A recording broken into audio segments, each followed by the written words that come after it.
अस्सलाम वालेकुम दोस्तों आज हम बात करते हैं अस्काते हमल पर, यानी कि मिसकैरेज या अबॉर्शन।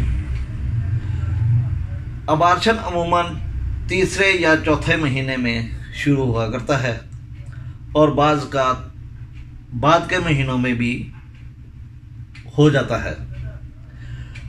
अगर एक दफ़ा अस्काते हमल होने के बाद जो ही ये मंथ्स दोबारा आते हैं तो हमल अस्कात होने का ख़तरा कायम रहता है। शुरू के महीनों में जो अस्काते हमल होता है इस कदर ख़तरनाक नहीं होता जिस कदर के बाद के महीनों में ख़तरनाक होता है। अस्काते हमल आम तौर पर इसकी वजूहात चोट लग जाना, गिर पड़ना, शदीद जज्बात,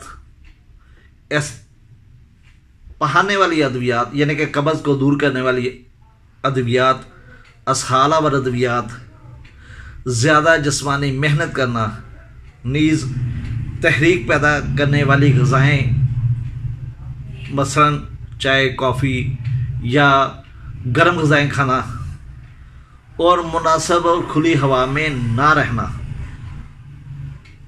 और रात को देर तक जागना, यानी कि आप फितरत के मुताबिक उल्ट ज़िंदगी गुजारते हैं तो अस्काते हमल के ख़तरात बढ़ जाते हैं। दोस्तों इसके लिए ज़रूरी है कि हम होम्योपैथी इलाज के मुतल्लिक़ भी थोड़ा सा इलाज के मुतल्लिक़ भी बात करें कि अगर अस्कात हो तो फिर हमें क्या करना चाहिए, किस किस्म की अद्वियात इस्तेमाल करनी चाहिए या कौन कौन सी अलामात किस किस दुआ की होती हैं, उसमें हमें क्या करना चाहिए। अगर हैप्चुअल अबॉर्शन हो यानी कि हर दफ़ा अबॉर्शन हो जाए या कमज़ोर मरीज़ा हो, थकी हुई हो, खून की कमी की मरीज़ा हो और उसे असबी डिस्पेप्सिया हो, बदहज़मी हो और खाना वो ज़्यादा पसंद ना करे और उसे यूट्रस का प्रोलैप्स हो जाए तो ये असल में यूट्रस की कमज़ोरी की वजह से होता है। ऐसी औरतें खून की कमी का शिकार होती हैं और इसकी दवाई है एल्टस फेरिनोसा। अगर किसी एक्सीडेंट की सूरत में, चोट लगने की सूरत में या गिरने की वजह से अगर अबॉर्शन हो तो ये आर्निका के ज़ुमरे में आता है। इसकी दुआ आर्निका हुआ करती है।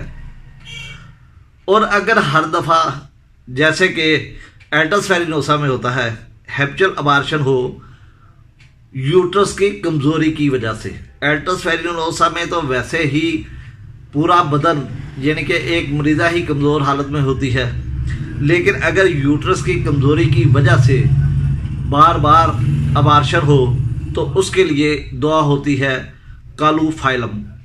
कालूफाइलम जैसे कि आप जानते हैं कि जोड़ों के दर्द के लिए भी इस्तेमाल होती है। ऐसी मरीज़ा जैसे छोटे जोड़ों उंगलियों में दर्द होती है तो उसके साथ अगर उसे बार बार अबॉर्शन हो तो हम उसे कालूफाइलम देकर ठीक कर सकते हैं। और अगर बाद के महीनों में अबॉर्शन हो जाए, ख़ास तौर पर अगर उसके खून का रंग स्याह हो और धारीदार हो यानी कि उसमें तार सी बनती हो तो फिर उसकी दुआ होती है क्रोकोस्टाइवा। अगर हम क्रोकोस्टाइवा देंगे तो उसका स्कात भी रुक जाएगा। इसके बाद हम जिस दुआ की बात करेंगे वो है सबाइना। सबाइना में भी मिसकैरेज की आदत पाई जाती है, टेंडेंसी पाई जाती है, ख़ास तौर पर तीसरे महीने में। अगर तीसरे महीने में बार बार अबॉर्शन हो तो हम उसे सबाइना देकर ठीक कर सकते हैं। और सबसे आखिर में एक मशहूर दुआ जो कि तकरीबन तमाम डॉक्टर इस्तेमाल करते हैं, वाइबर्नम ओपुलस। वाइबर्नम ओपुलस में भी तकरीबन जल्दी और बार बार मिसकैरेज हो जाता है। इसमें पेन आती है, दर्द होती है यूट्रस में दर्द होती है और जल्दी मिसकैरेज हो जाता है। और इसमें ऐसी दर्दें होती हैं जैसे दौराने हमल, यानी कि वज़ा हमल के वक्त जो लेबर पेन होती है, जो बच्चे को बाहर स्पेल करने के लिए होती है। और इस किस्म की अगर दर्दें आएँ और वो जूठी दर्दें हों तो ये वाइबर्नम ओपुलस है। इसकी दर्द कमर से शुरू होकर पेल्विक के हिस्से तक आती है, यानी कि बैक से शुरू होती है और सामने फ्रंट वाले हिस्से में आती है।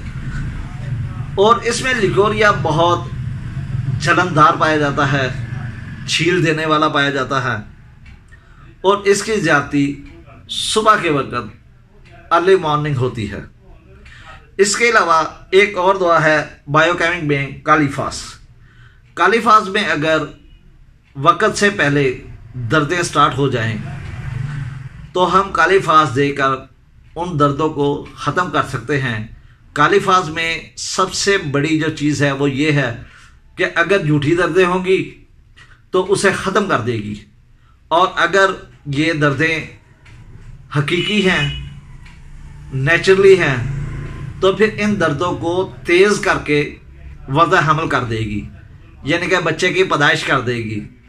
लेकिन अगर झूठी दर्दें होंगी तो उन्हें ख़त्म कर देगी। दोस्तों, ये एक छोटी सी वीडियो थी और इसमें 4, 5, 6 अद्वियात मैंने बयान की हैं। अगर आप सिर्फ इन्हीं पे गौर कर लें तो आप अबार्शन का हर केस ठीक कर सकते हैं।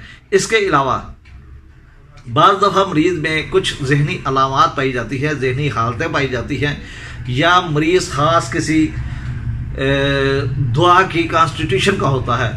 अगर आपको ऐसा कोई मरीज़ नजर आए तो इन अद्वियात के अलावा भी आप दुआ देकर मरीज़ को ठीक कर सकते हैं। दोस्तों, इंशाल्लाह अगली वीडियो में फिर मुलाकात होगी। अल्लाह हाफिज़, अल्लाह निगहबान।